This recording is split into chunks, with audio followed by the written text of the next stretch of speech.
afternoon, everyone. My name is Megan Finney. This is Kim Bauer, Jose Garcia, and Sean Sylvester. And even though we've already touched a bit on the background, I'm still going to provide that just so we all have a good understanding of the City of Goodyear's concern here. So as we know, the City of Goodyear treats their water through reverse osmosis, and this leaves about 500,000 gallons of brine water each day. This brine water is sent to 157th Water Reclamation Facility. This facility already treats 2.5 to 2.8 million gallons of water daily, not including this brine. And the inclusion of the brine increases their costs, and it's already reaching their legal capacity as well. So with that being said,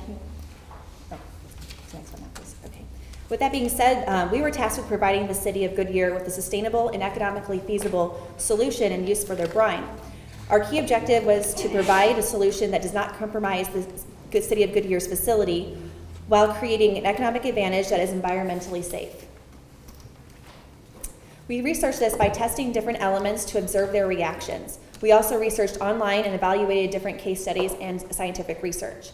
Lastly, Jose and I visited and took a tour of the two facilities. From this research, we concluded that wetlands and evaporative ponds are ideal for brine water treatment, and that these efforts can be expanded by clear treats and zeolites. Since there's always going to be remaining salt, we found a way that you can isolate the salt and sell it for profits. But I'm going to have my teammates explain more about that, so I'll hand it over to Jose, who will talk about the wetlands. Okay, from the Goodyear RO facility, we discovered that they are experimenting with a small-scale wetland project, and we think it's a great start. In our research, we came across the Tres Rios case study, and from this we learned that the Tres Rios project consists of a construction of approximately 480 acres of emergent wetlands. These wetlands will help further clean the highly treated effluent from the 91st Avenue wastewater treatment plant, provide wildlife habitat, and create a public amenity unique to this area, which will include a multi-use trails, picnic areas, and an environment education center for visitors to experience the spirit of the historic river. The emergent wetland phase was completed in May of 2010. The construction wetlands provide an exceptionally efficient cycle and process of cleaning wastewater. In wetlands, natural, physical, chemical, and biological mechanisms work together to remove and transform pollutants into harmless byproducts. Nutrients and toxic compounds are physically removed or transformed by bacteria residing on the bottom of the ponds or on plant surfaces. Aquatic plants produce oxygen, which helps kill bacteria and pathogens. Along with purification of water, the wetlands also provide a suitable habitat for waterfowl, mammal, amphibians, and insects. From this, the types of vegetation necessary to make a wetland successful at handling brine water are transitional plants, which help stabilize wetland banks, provide food for mammals and birds, and allow safe access to and from water. Emergent marsh plants provide food, safe haven, and nesting sites for fish, mammals, and birds. The plants also help remove pollutants. Riparian vegetation are areas that help balance the wetland ecosystems by providing a place for predators to reside and hiding a place for small animals. Many migratory birds use riparian areas along their routes. Desert upland vegetation surrounds the wetland areas but can't live in wet soil. This vegetation provides food and shelter as well as safe access to the wetland. Floating aquatic plants are rooted in the bank of the bottom. These plants spread across the surface as they grow. The plants provide shade the water below the surface, reducing algae growth and producing clear water. Finally, submerged aquatic plants are also rooted at the bottom in depths greater than 3 feet. These plants generate oxygen and provide surface area for beneficial bacteria and help lessen the effects of decaying material. Although this combination of vegetation is effective in its purpose, we feel another stage could be implemented to the wetland and evaporative ponds can be beneficial. Sean will explain this further. All right. We wanted the wetlands to be 100% efficient, but at this point, they're just not to that stage yet. So what we propose is to add a secondary stage at the end to further purify that. And we have two different options that we've kind of looked at.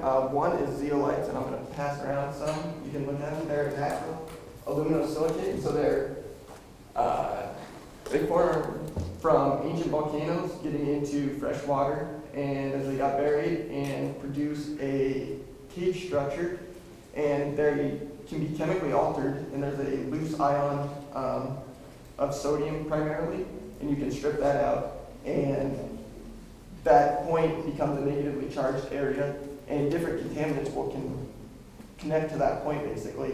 So as arsenic passes by, it'll connect to that point, and you can extract the zeolites, and what you get is a cleaner solution after you have submersed the zeolites. One of the major advantages are they're very cheap, and they only cost 10 cents a pound, and you can treat over 100 gallons of 5 pounds pretty easily. And the ultimate sustainability aspect is that it is reusable. The same way you charge it initially, strips out those same ions and puts it into your concentration, which you get a very high concentration there, so you have to deal with that at some point. But at least you got more clean water at that point. They also, eventually, those pores all will be filled, and every time it loses a little bit of effectiveness. But one of the major advantages is that they're currently being used as a road base in many parts of the country, and we basically put them at the most difficult scenario possible. That if it doesn't get stripped by our solution, then it's not going to ever be released from that. So you can actually reuse those zeolites as a road base so you're not having a major impact on the environment to use them. One of the major issues is that it hasn't been tested on a very large scale. This has all been in a lab.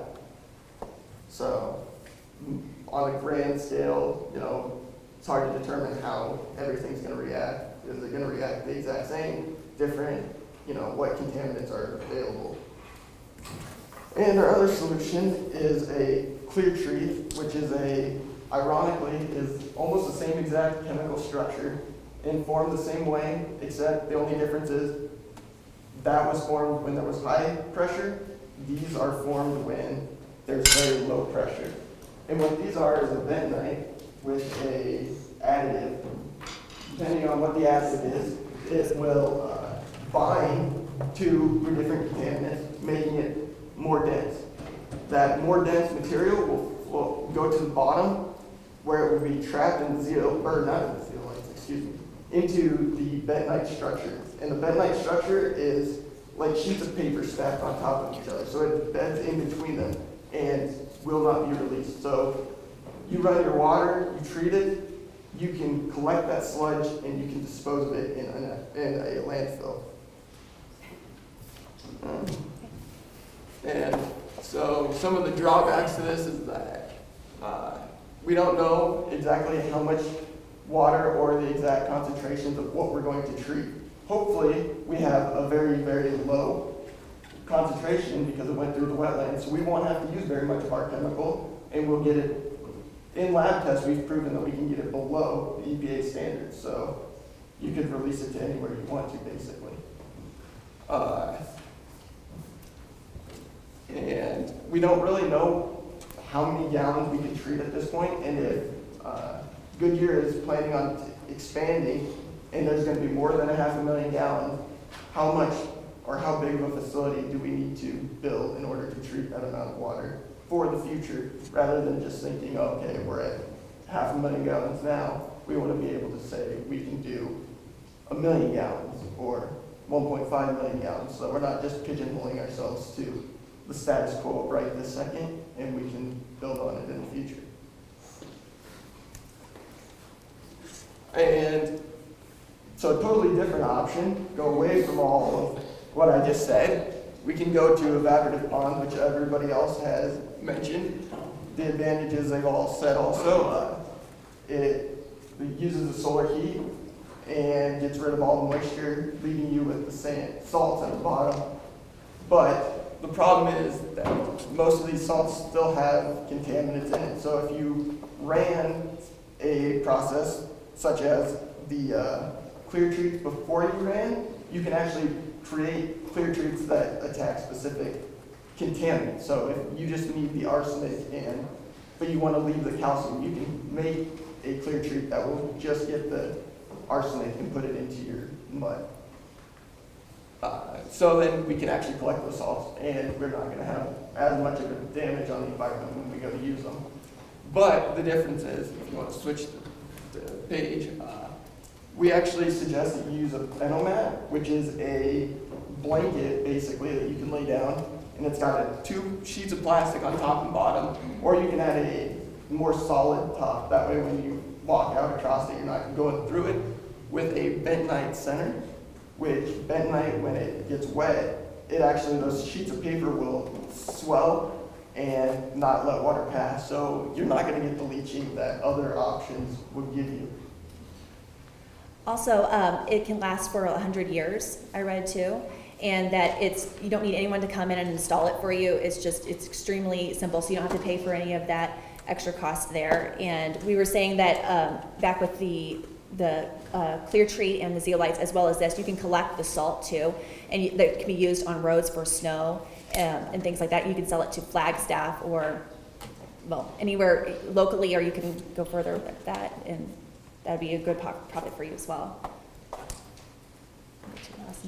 Okay, so the lessons learned. There are a large number of stakeholders that will be affected by this decision.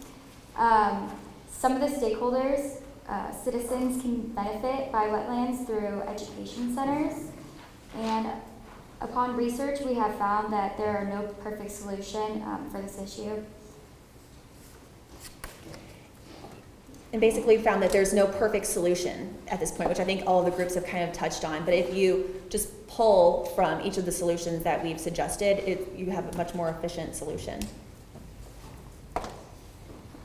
So in conclusion, we've provided 2 viable solutions for you to look further into if you choose to do so. As a way of sustainability using the leftover brine water. Solution A, upon visiting your facility, we were impressed to see that you had research for wetland development already into play. Our group further researched ways that we feel could optimize what you already have in small scale. With some additional filters, we propose you create a fully functional wetland that will process the brine water with the use of zeolites, clear treats, and natural vegetation. Solution B, we propose that the use of evaporative ponds fully equipped with bentomat lining to prevent leakage. The ponds would utilize the abundant Arizona sun to evaporate the water and capture the salt at the bottom. The salts can then be easily collected and sold for profit, thus potentially covering a portion of the operating costs from the additional facility. Although they are both vastly different, our group believes that they are both feasible options that will be sustainable and potentially profitable for the City of Goodyear.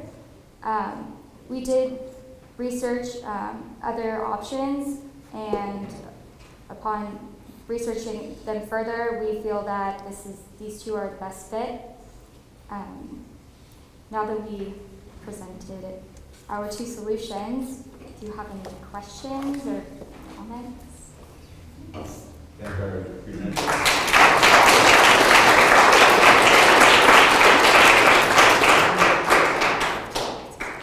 Any questions from the class? So, it seems like the best overall answer was a combination of those, Correct. running it through a process. Chandler's the only other city that uses the evaporation ponds, and you guys are making any other cities that are actually doing 2 or 3 different, or 3 things, I guess. I've yet to find any that are actually using multi-stage. But they would pretty much pick one and see where it goes from there.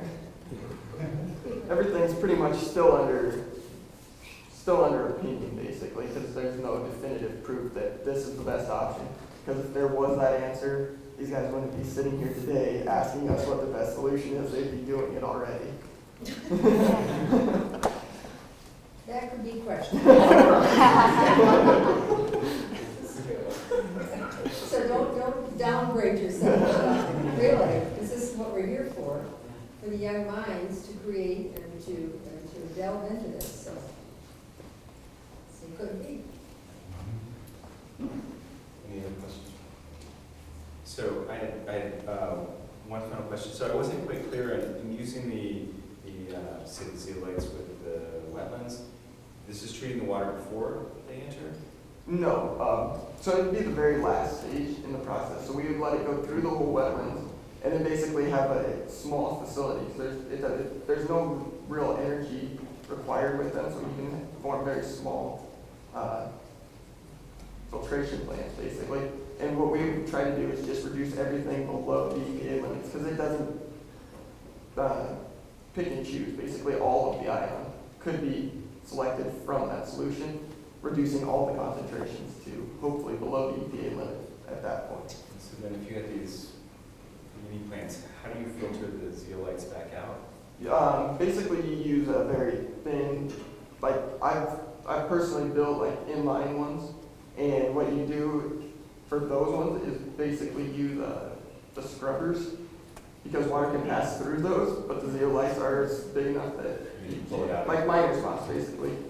Water can pass through, but the zeolites are too large to pass through. So you just let the water use gravity to pull the water through. Are we left with the potentially a hazardous waste then? And you used an example of arsenic on these zeolites, and if you're concentrating arsenic like that, are we left with basically concentrated sludge that we have to remove? Correct. Basically what you're doing is taking your very high or low concentration in relativity to a much smaller, manageable size. But with the clear treats, though, it's different. It contains it. Right. Can you explain? You can better So explain that than the I. clear treats actually trap it, Yeah. but the company that produces the clear treats claim that it cannot ever be released. Once it's into your bentonite mixture, it won't ever be released, so you can put them into just a normal landfill without fear that it's going to enter back into your water streams or other uses. Then another quick question along those lines. Did you come across in your research, an example of cost per gallon for a zeolite? A zeolite, what I've found is it costs like 50 cents per 100 gallons in my research to treat. And those were based on much higher concentrations than what you guys create. That was basically the research that was done was for a mine before, and they're on a whole different level. They're a Superfund site in Montana, and their concentrations when I sent to the lab to have my testing done said that this can't exist in nature, and I said yes it could. And then I sent them a true sample, and they said that their equipment can't handle anything of that concentration. So I haven't ever tested anything on this low of concentrations before either. But I would love to. Like that. That's my thing.